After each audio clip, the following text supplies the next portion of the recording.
It's absolutely delicious.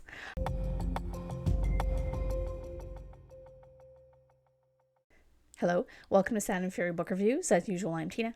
Today I'm doing a book review of Spread Me by Sarah Gailey. This is a book that came out September 25th, 2025. It's a horror sci-fi from Tor Nightfire. I listened to this book on Audible. I am sorry, but this book is not a horror. This book is a romance. In all honesty, if the author decided to write a bodice ripper, it would need heat warnings. And finally, a Tor Nightfire book that I loved. I have Tor Nightfire, I don't know, for some reason I just never click with their books, but I totally clicked with this one. This one is my kind of freak. This book is like if the movie The Thing were super horny. That's all you really need to know regarding it, if it's to your taste or not at least. But I'll tell you more, of course, especially after I tell you what it's about. So what is it about? Kinsey has the perfect job as the team lead in a remote research outpost. She loves the solitude and the way the desert keeps her far away from the temptations teeming out of the civilian world. When her crew discovers a mysterious specimen buried deep in the sand, Kinsey breaks quarantine and brings it into the hab. But the longer it's inside, the more her carefully controlled life begins to unravel. Temptation has found her after all, and it can't be ignored any longer. One by one, Kinsey's team realizes the thing they're studying is in search of a new host, and one of them is the perfect candidate. This book is my kind of weird. Don't go into it if you have any sort of squeamishness about sex. As I said, this book is The Thing on aphrodisiacs, and I'll admit I was all here for it. It's hilarious. I love books about people's odd sexual interests as long as it's consensual. I love monster fucker romance too, so nothing in this was really anything new to me. In fact, it sort of is a monster fucker romance in a way. Yay! Now, the plot is not what makes this book interesting. The story is literally just the thing. Research station, infection that hides in hosts so you don't know who is harboring it or who to trust. If you like board games, I brought this to show you. The Thing board game is absolutely fantastic. I can't remember if I bought this for my husband or someone bought it for us, but this game is so fun. I highly recommend it if you really like board games. I took this out to show you too because I actually planned when I did this review for once.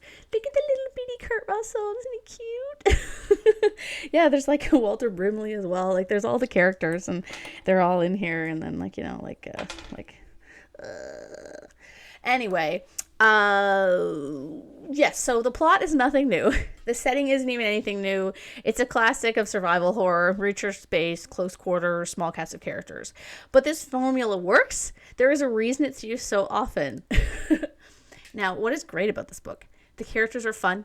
We have a small crew with likable personalities. No one really stands out, but I liked them. Enough that if they survived, I'd be happy, but if they died, I wouldn't be sad. And that's kind of what you want in horror, I find. We get flashbacks every chapter to show how and why Kinsey recruited them for the mission, I guess the research team, and also to see times of them kind of growing as a team. So you kind of understood their bond and kind of why they made the choices they did and kind of their concern and stuff. The fact that they lived together for 4 years in this research session, 4 or 5 years, kind of showed how close they were, and I think that was an important part of one of these kind of trust scenario stories. You kind of need that. You need to actually care about the people you're working with, or it doesn't matter if they've been infected, because then you just shoot them, I guess. So if you're super into hard sci-fi horror, this is not the Andromeda Strain. The virus is the vehicle for the plot in this story. It's nothing kind of really new. What's fantastic about this book is the writing. The prose is so incredibly tuned into its absolute horniness. The sexual tension is through the roof, and how it blends that sexual tension with horror elements is very much a literal representation of Eros and Thanatos. Of course, we've seen this sex plus death combo before. It's a theme in many novels, but this is very much, as I said, a literal interpretation. You, like Kinsey, want her to give in as much as you know that she shouldn't or she can't. She knows if she gives in, she's dead, but at the same time, giving in is all she wants to do. It's absolutely delicious. The language in this book is so precise yet fluid. The metaphors, the words she uses, so many double entendres and words that have sexual connotations. They all circle back to the horny tone, which keeps the tension to this boiling point. If you can't handle a weird sexual kink, please move on. But if you're here for that, strap in. I listened to this book on audiobook, as I said, and the narrator's voice was a great fit. She had a sort of sultry yet rough tone that served to strengthen the prose. I thought this book was an absolute riot. And of course, the main character's name is Kinsey, you know, like the sex researcher. Like, that's so funny. This book actually has some pretty funny moments. It's also kind of sexy, and it's just really, really fun.